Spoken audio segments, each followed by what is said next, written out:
Ok, vamos a leer. Dice así: después, pasados 14 años, subió otra vez a Jerusalén con Bernabé, llevando también conmigo a Tito. Pero subí según una revelación, y no para correr o haber corrido en vano. Expuse en privado a los que tenían cierta reputación el evangelio que predico entre los gentiles.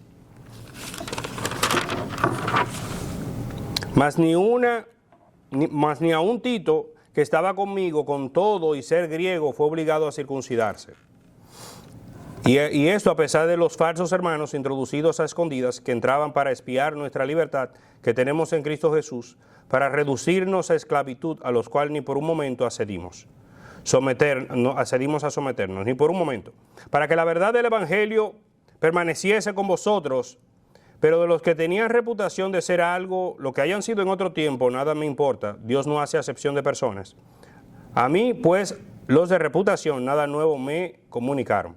Antes, por el contrario, como vieron que me había sido encomendado el evangelio de la incircuncisión, como a Pedro el de la circuncisión, pues el que actuó en Pedro para el apostolado de la circuncisión, actuó también en mí con los gentiles.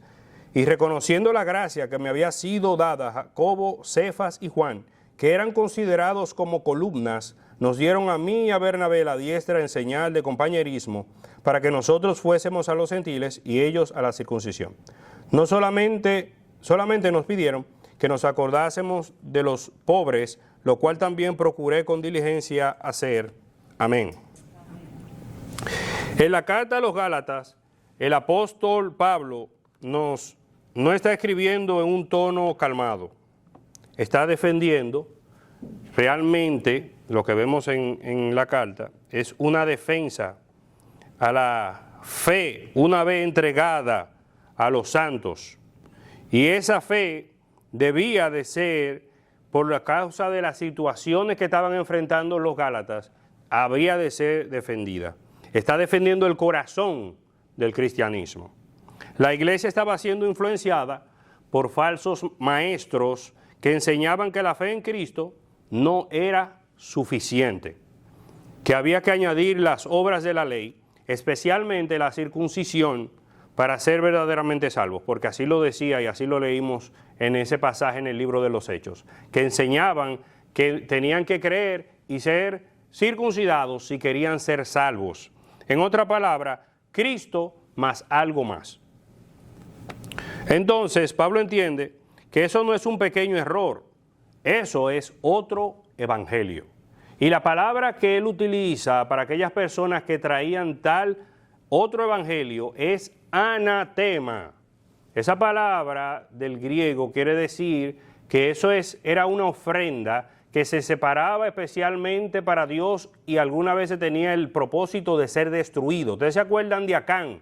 Cuando Acán, Dios dijo, cuando iban a introducirse en Jericó, todas las cosas, el oro y todas las cosas, era separado para Dios. Nadie podía ponerle la mano a eso. Pero Acán, como se dejó influenciar y vio que verdaderamente seguro un manto babilónico precioso y un lingote de oro, pero dijo Acán, esto es lo mío. Entonces agarró y le echó mano a lo que Dios había dicho, no toque. Entonces, ¿qué sucedió? Anatema. Eso que era dedicado a Dios solamente, entonces ahora tú y tu familia y todo lo que los tuyos, entonces ahora estaban destinados a la perdición, porque Él le puso la mano. Entonces, esto que Pablo dice, el poner y cambiar las escrituras, lleva entonces una maldición, como aquellos que le ponían la mano a lo que Dios dijo, no lo toque. Entonces, no es cualquier cosa lo que Pablo está hablando. Él está viendo un peligro dentro de la iglesia y esta gente estaban jugando con eso y no se estaban dando cuenta. Y por eso fue necesario que sucediera lo que sucedió en el libro de Hechos con el concilio de estas personas de la secta de los fariseos que se llamaban cristianos, que se habían convertido y estaban promoviendo esta falsedad, este engaño. Entonces, por eso en ese pasaje, en el versículo 1 al 10, Pablo no solo nos cuenta una historia, sino que defiende públicamente la pureza del evangelio. Lo hace primeramente en privado y luego entonces resistió a estos falsos maestros. nos muestra cómo protegió la verdad, cómo resistió la presión, porque hay una presión, y cómo los apóstoles confirmaron que el mensaje era uno solo, dándole la diestra a Pablo, a Bernabé y a Tito. Entonces, dice el comentarista bíblico John Stott, no hay dos evangelios, no hay dos. Uno de Pablo y otro de los apóstoles, eso no es así. Sino uno solo, el evangelio de Dios, el mismo para todos, aunque predicado en diferentes contextos. El evangelio era el mismo. Tenían que arrepentirse. Jesucristo, tanto como el mismo Juan el Bautista, anunciaban: arrepentíos y creed en el evangelio, las buenas nuevas de salvación. Y eso se le predicó primeramente a los judíos y también al griego, porque es necesario que el pueblo se vuelva de su pecado a Dios, se arrepiente y crea en Jesucristo. O sea que el mismo evangelio que se le predicaba en Jerusalén, como también donde se le llamó primeramente a los cristianos, a los seguidores del camino cristiano, en Antioquía, también allá el mismo evangelio. La idea central: hay un solo evangelio y debe ser defendido sin ceder. Pablo nos muestra estos 4 momentos claves dentro de estos 10 versículos. Primeramente, su visita a Jerusalén, la prueba de Tito en el versículo 3 y el reconocimiento apostólico de los 3 apóstoles que allí se mencionan y un acuerdo práctico. Entonces, primeramente vamos a ver lo que fue ellos subir a Jerusalén, pero vamos a orar brevemente por estas cosas antes de proseguir. Señor, te damos gracias porque tu palabra nos enseña lo que tú, oh Padre, has determinado a través de traernos a ti, a través del evangelio del reino, para que tengamos vida y vida en abundancia. Y te pedimos, Señor, que podamos verlo con claridad en estos pasajes, no por imposición, sino por revelación bendita tuya. En el nombre de Jesús. Amén. Amén. Van a Jerusalén. Dice aquí que después pasado 14 años, mucho tiempo, ¿verdad? Pareciera que no era fácil ir a Jerusalén. O quizás, sí, algo que me llamó mucho la atención, ese número 14 solamente aparece en Mateo cuando dice de las generaciones de Jesús, 14 entre David, entre Abraham y David, y 14 entre David y Jesús. Como también solamente aparece en 2 ocasiones mencionado por Pablo. Una es esta, que luego de 14 años subió a Jerusalén, y una en la que menciona la visión que él tuvo, donde le fue dado el aguijón. Dice que hace 14 años. Algunos dicen que es una referencia al 7, que es el número de perfección, o sea, algo muy perfecto. Pero sea lo que sea, otros simplemente dicen es un detalle histórico. Simplemente él fue a Jerusalén. Y el contexto histórico en el que se puede estar dando esta visita es el del concilio, donde la iglesia se reúne para decidir en cuanto a la situación con los gentiles y la circuncisión. Otros lo ubican en otro momento histórico, pero generalmente la mayoría creen que es este. Entonces, después de pasado 14 años, subió otra vez a Jerusalén con Bernabé, llevando conmigo a Tito. Pero subí según una revelación, y para no correr o haber corrido en vano, expuse en privado a los que tenían cierta reputación el evangelio que predico entre los gentiles. 14 años. Entonces vemos que él llevó a 2 personas, llevó a Bernabé y llevó a Tito, que no eran cualquier persona dentro de la iglesia. Cuando él comenzó, cuando él fue separado por la iglesia en Antioquía para quién había de ir a la obra misionera, se eligió a Pablo y se eligió a Bernabé. Este Bernabé precede a Pablo dentro de la historia de la iglesia, porque su nombre era José, y le pusieron Bernabé, que quiere decir Barnabas, quiere decir hijo de la profecía, pero Lucas lo traduce como hijo de consolación, porque la profecía en cierto modo tiene un elemento de consuelo. Cuando Dios profetiza acerca de que el tiempo llegaría en que el niño andaría y con el león y comería paja. O sea, hay un elemento de profético, mesiánico. Y entonces Barnabas era considerado, Bernabé, como esa persona dentro del pueblo de Dios, un consolador, un mediador, tenía una gracia especial y fue separado junto con Pablo para ir y anunciar a los pueblos, a los gentiles, las buenas nuevas de salvación. En el primer viaje que ellos tuvieron, que fueron a muchos lugares y tuvieron mucha oposición, pero hubieron muchos que se convirtieron. Entonces, es como quien dice, él está llevando a una persona cerca de él que ha atestiguado y ha visto el cambio que Dios ha obrado en esas naciones de los gentiles, en el mundo greco-romano. Ya ha salido fuera de ese círculo maternal que era Jerusalén, Samaria y esos lugares, porque los judíos esos lugares son propios, porque están ahí en tierra de Israel. Entonces vemos también que llevó a Tito, y Tito era, junto con Timoteo, dos de las personas que Pablo tenía en alta estima, que eran de los grandes colaboradores de Pablo, y era griego. No era como Bernabé, a diferencia de Pablo y Bernabé, era griego, no era judío. Y dice que este hombre, cuando Pablo necesitaba que alguien se encargara de una iglesia, le decía, Tito, te mando a ti. Era una persona de mucha confianza, un hombre temeroso de Dios, apartado del mal, y que no era judío, pero que todo era testimonio ante todo de que era un hombre aprobado, fiel, temeroso de Dios. Y fue con la persona que Pablo fue a Jerusalén. Y entonces, ¿por qué él subió a Jerusalén? Alguien podría decir, no, porque él tenía que dar razón de lo que él estaba predicando. Y seguro que lo llamaron. Tienes que presentarte aquí, como si cuando lo llaman a uno de la oficina del supervisor. Fulanito, ven a la oficina. No, eso no fue el caso. A la dirección, sí, ¿verdad? ¿Verdad? Miren, es cuando los muchachos lo llaman a la dirección. Va uno temblando y con la mano sudorosa. No fue el caso. Dice Pablo claramente que él subió allí porque tuvo una revelación. Una revelación. Eso quiere decir que Dios mismo determinó, tú tienes que ir allá. Tienes que ir.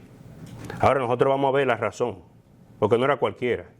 Vemos que realmente de eso dependía la unidad de la iglesia. Pablo expone su evangelio, no para recibir autoridad, sino para afirmar unidad entre los hermanos. Él lo presenta con el propósito, no de que ellos le den con un sello, tú estás aprobado ya, puedes seguir después de 14 años. No, eso no era así, porque él recibió el evangelio ¿de quién? De Cristo. Pero entonces aquí nosotros vemos que eso no es buscando aprobación, eso era buscando la unidad. Y ahí es que está el punto del que yo le decía. F. Bruce, que es un comentarista, dice, Pablo no estaba sometiendo su evangelio para aprobación como si dependiera de Jerusalén, para su validez, sino que lo estaba presentando como un informe de la obra que Dios ya estaba haciendo por medio de él, buscando asegurar que no hubiera división entre la misión judía y gentil. O sea, vemos aquí que él lo lleva y está ante Pedro, ante Jacobo y Juan. Y él está diciendo, hermano, mire lo que el Señor está haciendo. Miren cómo se están convirtiendo los gentiles. Mire el testimonio, mira a quién yo traje también, para que ustedes vean con prueba de que Dios está obrando y transformando el mundo. No fue, hermano, mire, yo lo que predico, yo estoy predicando este evangelio aquí. ¿Qué ustedes creen? ¿Voy bien? O no, eso no es así. Era para evitar un problema que estaban haciendo esa gente. Y para que hasta el día de hoy nosotros tengamos el testimonio fiel de que la iglesia estaba en la misma página, aunque trabajando en diferentes terrenos. Entonces, la unidad es vital, pero nunca a costa de la verdad. La verdad aquí tiene un peso principal, que es lo que el Señor Jesús nos ha mandado a nosotros hacer. Entonces, no es que vamos a agradar a esta gente ahora que están incómodos. Es lo que el Señor Jesús me mandó a hacer. Y si es acaso lo que yo estoy haciendo, miren los frutos porque el Señor Jesucristo fue claro. Por su fruto tú conoces si la obra es de Dios o es del enemigo. Y estamos viendo al mundo volviéndose a Dios, dejando los ídolos en Éfeso y en todas esas regiones, para entonces que vengan dos o tres a decir, no, a poner algo que el Señor Jesús no demanda. Peligroso. Entonces, por eso él trae la prueba Tito. Mas ni aun Tito, que estaba conmigo con todo y ser griego, fue obligado a circuncidarse. Y esto a pesar de los falsos hermanos introducidos a escondidas que entraban para espiar nuestra libertad que tenemos en Cristo Jesús, para reducirnos a esclavitud, a lo cual ni por un momento accedimos a someternos, para que la verdad del Evangelio permaneciera con vosotros. Él está hablando a los Gálatas, porque se estaba metiendo esa gente en Galacia, y Pablo le dice, ¿ustedes saben algo? Eso ya se resolvió. Hace tiempo que nosotros tuvimos esta reunión, y la iglesia en Jerusalén está de la mano con nosotros. Nosotros estamos en unidad. Pero había aquí una gente que se llamaban unos falsos hermanos. La palabra griega es pseudodelfos. Falsos, no eran reales. No eran hermanos de verdad. Entonces, dice de Tito, era un gentil realmente incircunciso, pero no fue obligado a circuncidarse, porque ellos vieron que no era una demanda del Señor Jesucristo para los gentiles. Tenemos que comprender eso. No fue que Pablo convenció a ellos que era más inteligente que ellos, sino que viene de parte de Dios. Y ellos se dieron cuenta.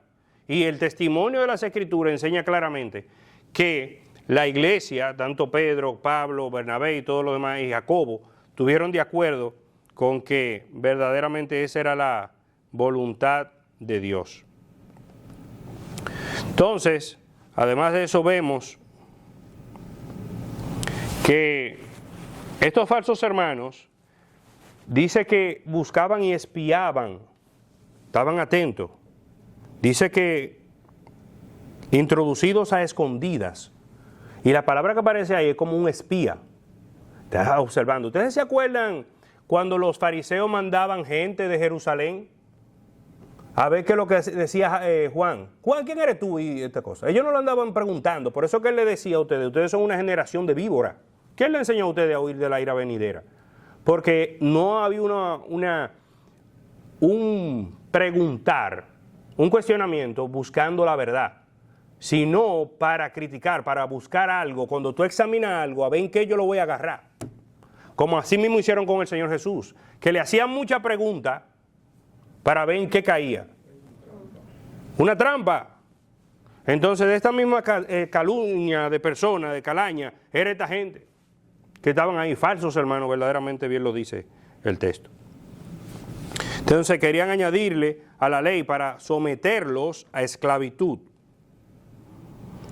Entonces, Pablo responde y dice, ni por un momento cedimos, ni por un momento. Y esa palabra que aparece en el griego implica que él no le va a ceder a ellos ni siquiera un centímetro, una pulgada, no le va a dar una hora para que ellos abran y expongan todo lo que ellos quieran. O sea, tolerancia, no vamos a tener tolerancia con eso, porque vienen a perturbar, a cambiar la verdad de Dios, porque tú lo dejas un momento, no, aquí lo importante es que estas personas se conviertan y entonces ahora todo el mundo tiene que tener el mismo corte de pelo, y bueno, los que no tenemos pelo no embromamos.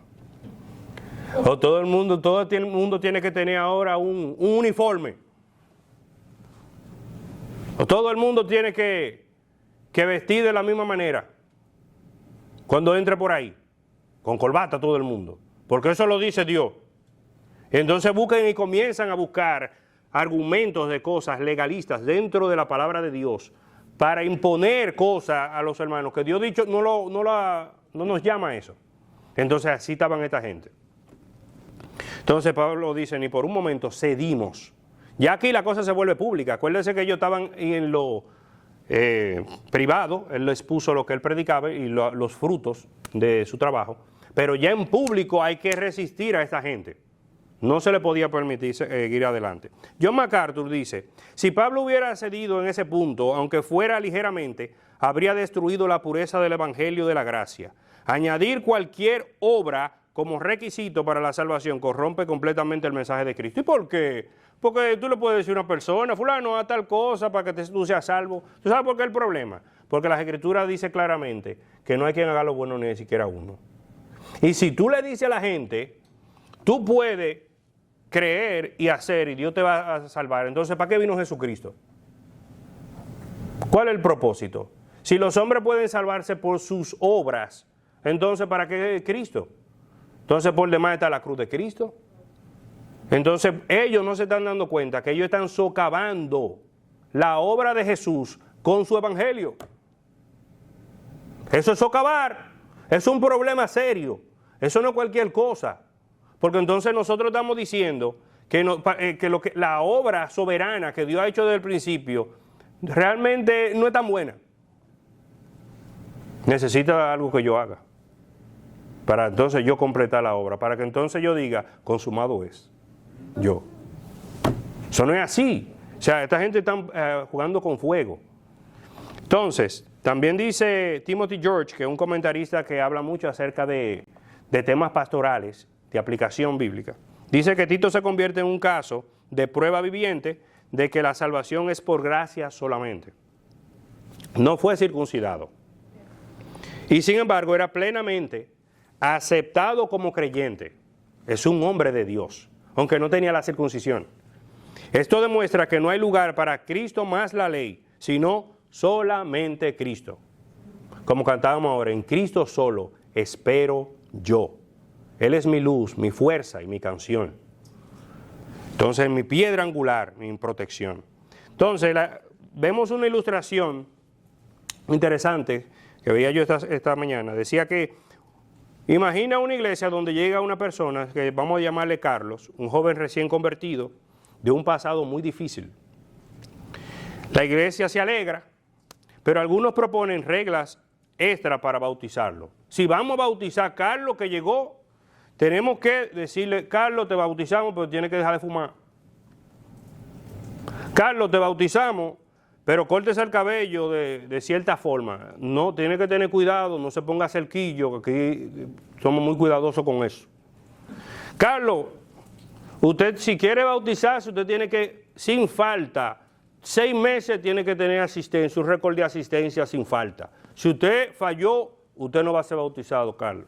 Carlos, la ropa de usted, cuando usted venga aquí, tiene que tener cuidado de no venir con jean, porque aquí somos cristianos. Carlos, usted tiene que firmar un compromiso de que usted tiene que vivir de esta manera o otra, tiene que estar seguro de que usted está haciendo todos sus devocionales. Usted está orando en la mañana, Carlos, dígame claro, antes, si no, no lo bautizamos. O sea, eso se llama legalismo. Porque nosotros, todas esas cosas que yo dije, muchas tienen su valor y van a suceder. Pero nosotros tenemos que dejar que el Espíritu Santo siga obrando en la vida de Carlos, transformándolo a la imagen de Jesucristo. Pero nosotros no podemos querer hacer la obra del Espíritu Santo nosotros. Hay peligro ahí.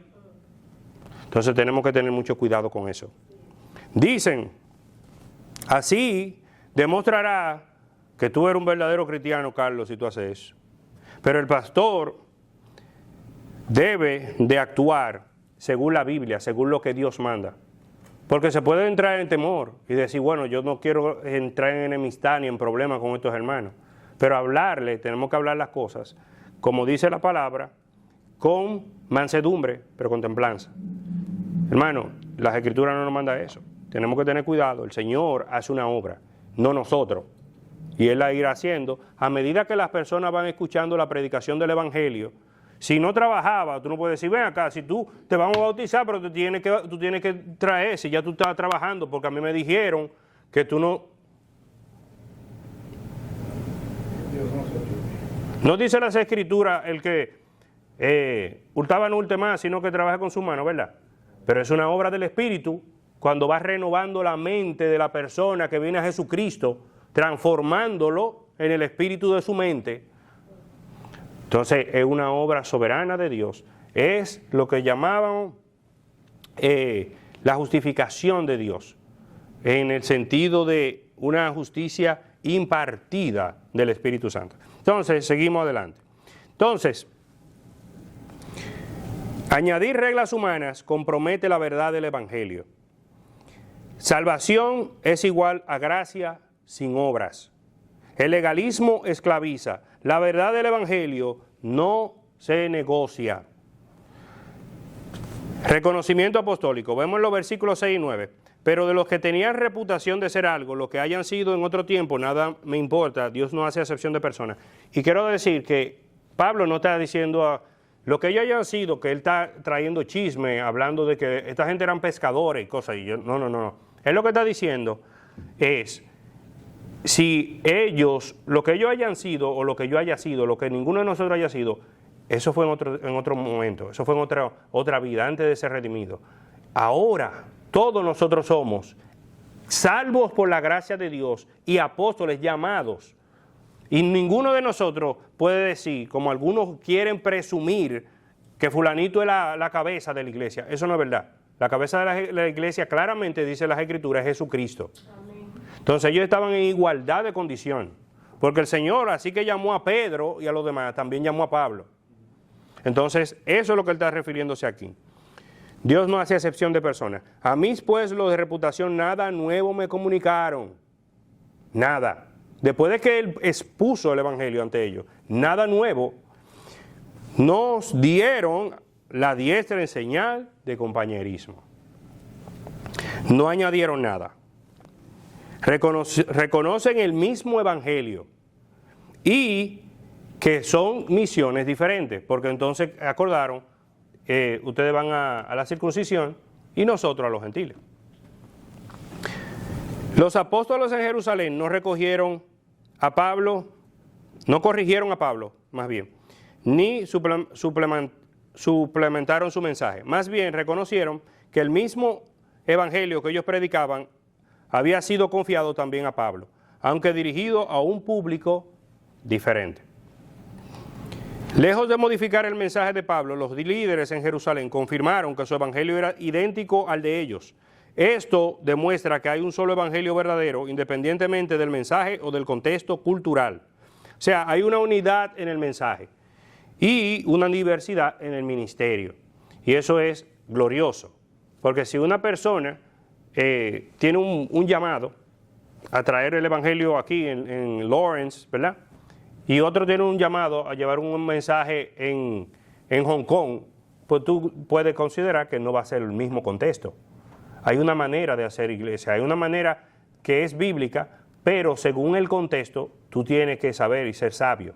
Y Pablo incluso lo hace de esa manera. Cuando él predicaba en el Areópago, ¿se acuerda? ¿Cómo él comienza el mensaje? Dice, varones atenienses, que es una fórmula muy griega. En cambio, cuando habla en Jerusalén, utiliza el hebreo o el arameo para hacer énfasis, para llamar la atención. Yo soy de ustedes. Mi familia viene de estas raíces. O sea, hay una manera diferente de abordar la situación, pero el evangelio es el mismo. Entonces, hubo un acuerdo práctico entre ellos. Y déjenme considerar algunas cuantas cosas antes de proceder allá. Hay un pasaje en el libro de Corintios que nos habla acerca de, justamente del evangelio que Pablo predicaba. Podemos buscarlo, 1 Corintios capítulo 15.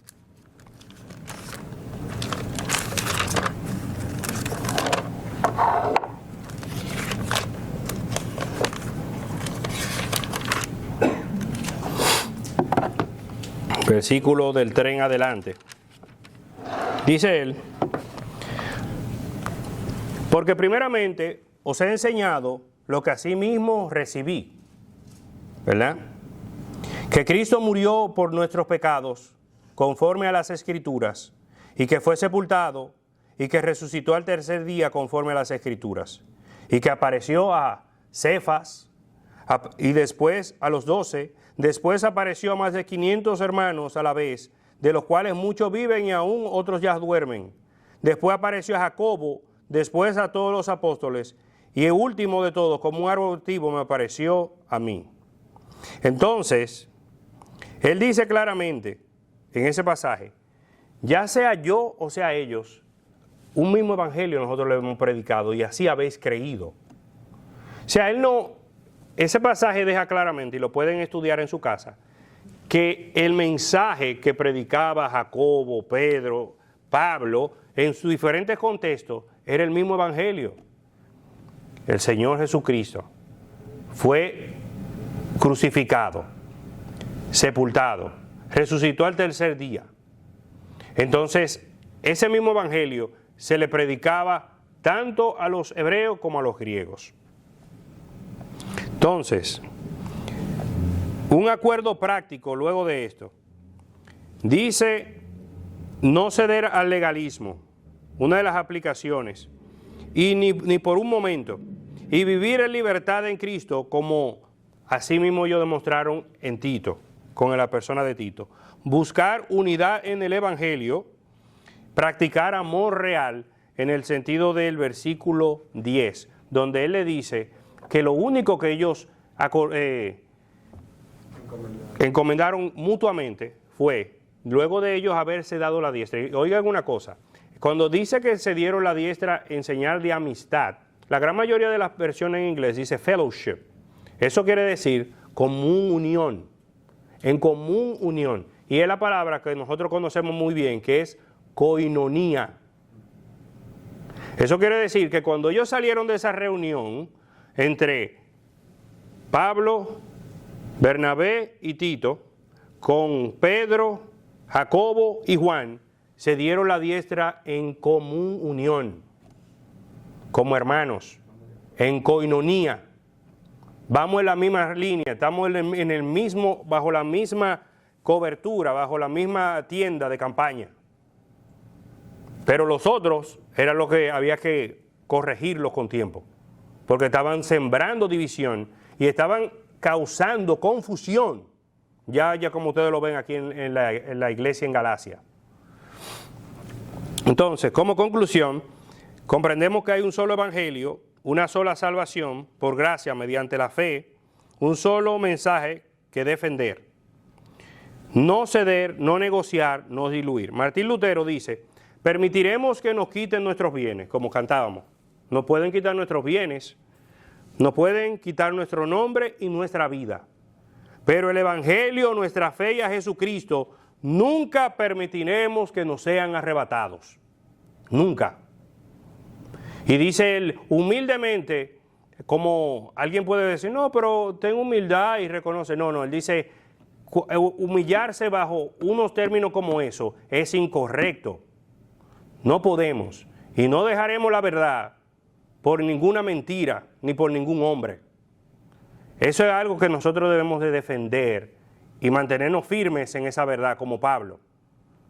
Alguna vez es difícil enfrentar a la gente, pero ese es un motivo por lo cual debemos de afrontar cualquier cosa. El evangelio no se adapta, se defiende.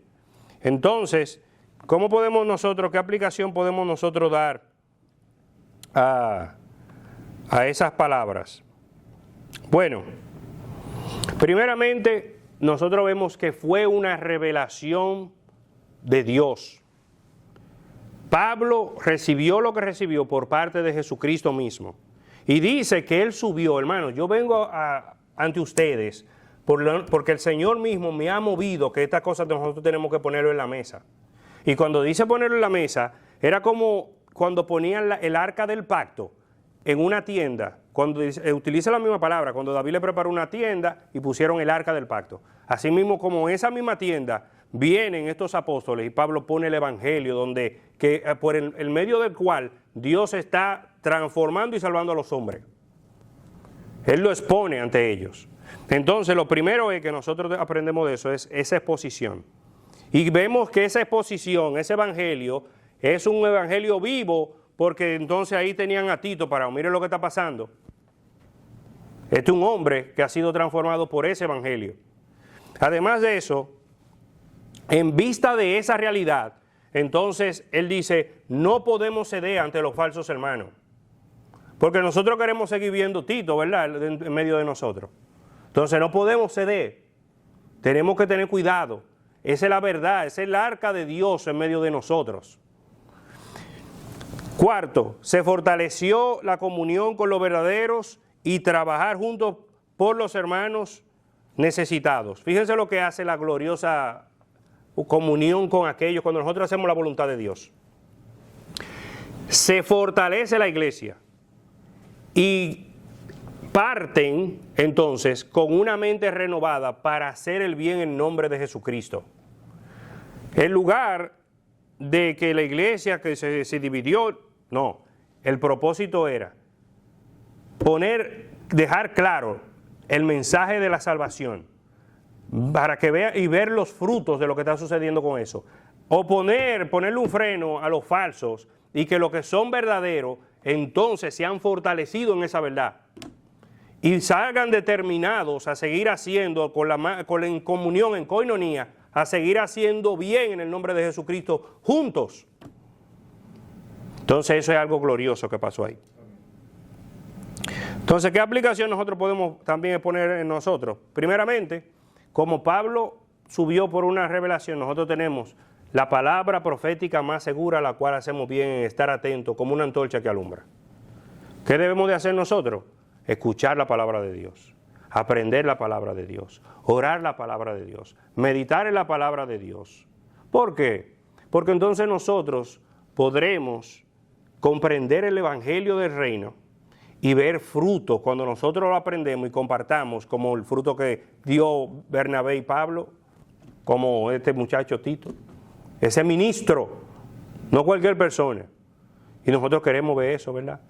Pero también para que nosotros podamos resistir cuando vengan los falsos y los mentirosos, a querer espiar y a traer daño y destruir la iglesia, a separar a la iglesia. Hay muchos que andan buscando separar a la iglesia, no les interesa la unión de la iglesia. Porque yo entiendo, unir a la iglesia en base a mentira, pero cuando tus hermanos hablan la verdad igual que tú, que tienen el mismo Salvador, que han sido redimidos por la gracia de Jesucristo, que no son falsos, que han perseverado, que te han extendido su mano, y tú ora y en hipocresía lo que quiere es verle mal. Entonces, ¿cómo puede ser que nosotros glorifiquemos a Dios de esa manera? Entonces, eso no es la obra de Dios, es la obra del diablo. Y eso hay que denunciarlo. Nosotros somos cristianos y si nosotros deseamos, el deseo nuestro debe ser que trabajemos juntos, a pesar de que tengamos diferentes funciones y estemos en diferentes contextos.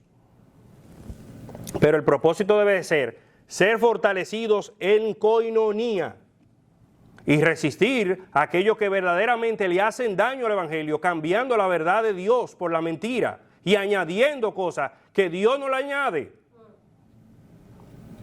Tratando de hacer daño a la conciencia de los hermanos. Eso es peligroso y el Señor lo sabe. Y entonces tenemos que tener cuidado con eso. Entonces, además de eso, debemos de no ceder ante el error. Debemos de corregir con verdad. Porque la palabra de Dios dice, santifícalos en tu verdad, tu palabra es verdad. Por eso es que esta palabra es tan importante, las Escrituras. Las Escrituras nos permiten comprender lo que Dios desea, cuál es la voluntad de Dios. Si nosotros comprendemos la voluntad de Dios, entonces tenemos un firme cimiento. Por eso es que dice un himno, cuán firme cimiento se ha dado a la fe en Dios, en su eterna palabra de amor. Verdaderamente, dice el himnólogo, en verdad, camina el himnólogo cuando dice así. Entonces, Dios enviará, cuando los hombres y las mujeres de Dios hacen así, buscan a Dios, aprenden su palabra, resisten la maldad, Dios enviará compañeros fieles a esos hombres, para que no anden solos.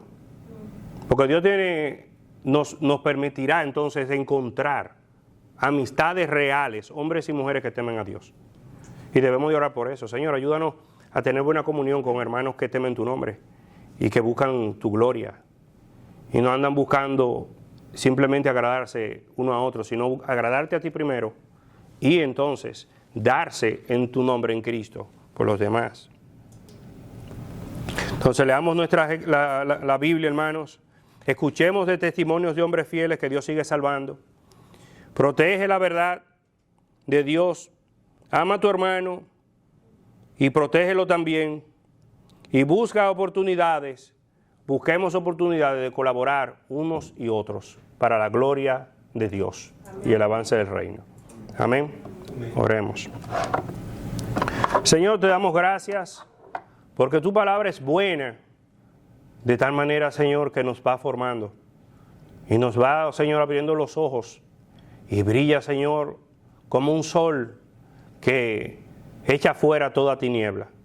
Te damos gracias, Señor, por ello. Y te pedimos por cada uno de los que estamos aquí, para que nuestro corazón sea formado al fuego de tu verdad. Y que tú, oh Señor, nos permitas luego, de esa manera, anunciar tu consejo a los hombres que no te conocen, para que vengan y ellos mañana sean aquellos que puedan enseñar a otros. Te pedimos, oh Padre, que nos fortalezcas en unión con aquellos que temen tu nombre, que nos ayude a resistir a los falsos. Y te pedimos, oh Padre, que en haciendo esto, tú, Señor, nos abra la puerta para amarte a ti y amar a nuestro prójimo. Mira, Padre, que te pedimos estas cosas en el nombre santo y glorioso del Señor Jesucristo. Amén. Amén.